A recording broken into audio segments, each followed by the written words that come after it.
Hello, welcome to Beau, Hannam Guitars and Ukuleles. I just thought I'd show you how I insert these. So these are gemstone, or what Hobby Lobby and probably other places that sell beads call these things. They are little pieces of plastic in the shape of, a faceted gemstone kind of thing. A type of facet of a gemstone. They look like a diamond, sorta. You can get different size ones. I think these are 5mm or 6mm. But what I do with these, I drill a hole. Actually, I'll just show you. So these are called gemstones, and I think that's about 2 packets worth, which will be enough to last me for a long time.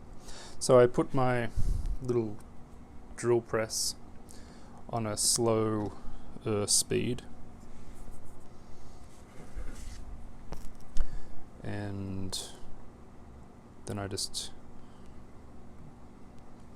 get some long nose pliers and drill a hole right in the center.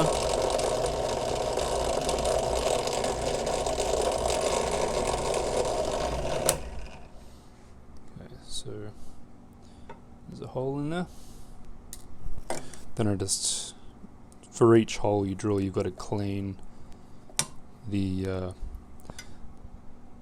plastic buildup on the drill bit, and that's easy. So I just have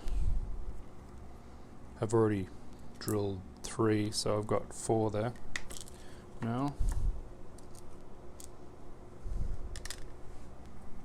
So now I'll take these over to the bench and show you what I do with them. Okay, here we are back at the instrument. I'm going to put these on. So the first thing I do is, on the side that's going to get stuck to the instrument, it's slippery. It's like, molded plastic, so I just rough up the base enough so it's all sanded.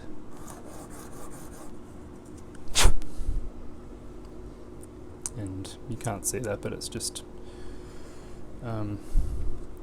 it's a sanded surface instead of polished.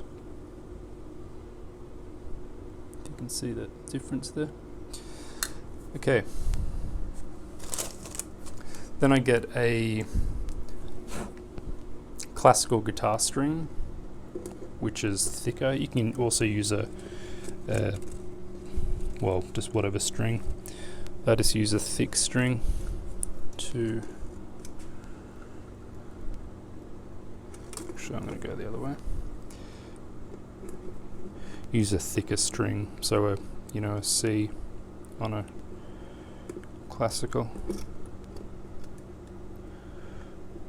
Because when you use a thicker string,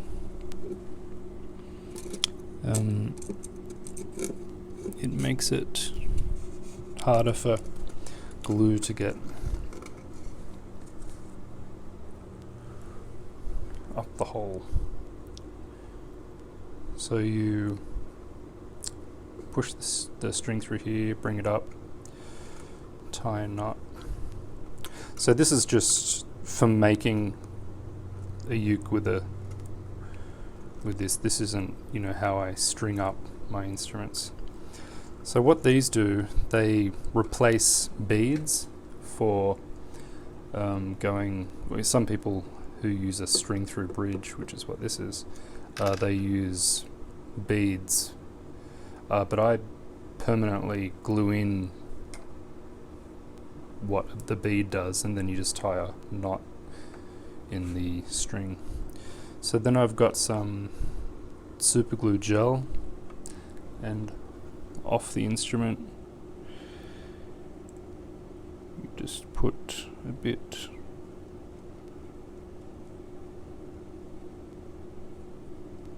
on the gemstone, and then you just pull it tight.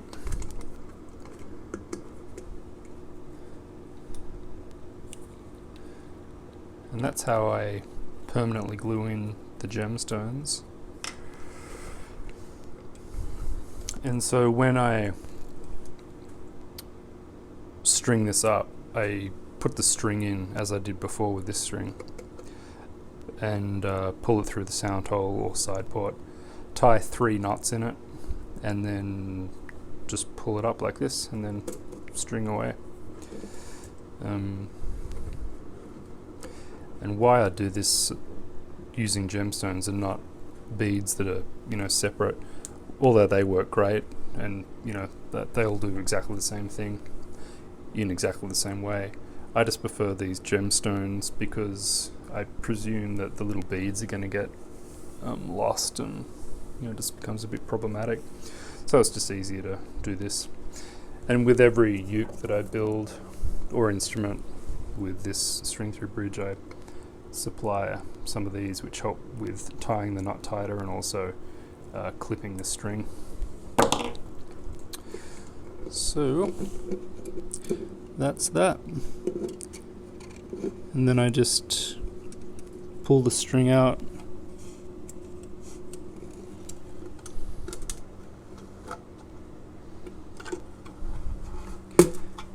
and that is permanently glued in there now. And now I'll just do the next 3 and string it up. So that's how I do or permanently glue in prepare and glue in my gemstones. Hope that helps anyone who is thinking of doing a string through bridge. A string through bridge isn't better than any other bridge, although arguably you could make the case that it's better in one way, in that instead of putting all the pulling tension on the very, very back, which is what a classical guitar style bridge does, with a tie bridge, that's putting all the tension and pull right at the back of the bridge, which is the most problematic area. So doing it this way, or with guitar style pins, when you use some makers string up with, or have just a steel string guitar style bridge with the bridge pins, Coalau, Jake McClay, to name 2. They also have what the string through bridge has, which is the tension not right at the back of the string, but more 3/4 the way up, which is a little bit better in that regard. So that's about the only difference these make. I think they look the nicest, just the most sleek, but that's just a personal thing, whatever. I would never instruct someone to buy a uke because it's got this bridge or any other bridge. It's just really comes down to what you like the look of, and the luthier. So I hope that helps you in any decision. But give a string through bridge a try. Some people don't like the mechanism of having to restring it and tying the knots. Some people prefer beads, and some people prefer the traditional tie bridge. And if a customer wanted one of those tie bridges, I would do that. I don't care that much. So yeah, that's it. Thank you. If you like these ad hoc, uncut videos, please subscribe. Bye.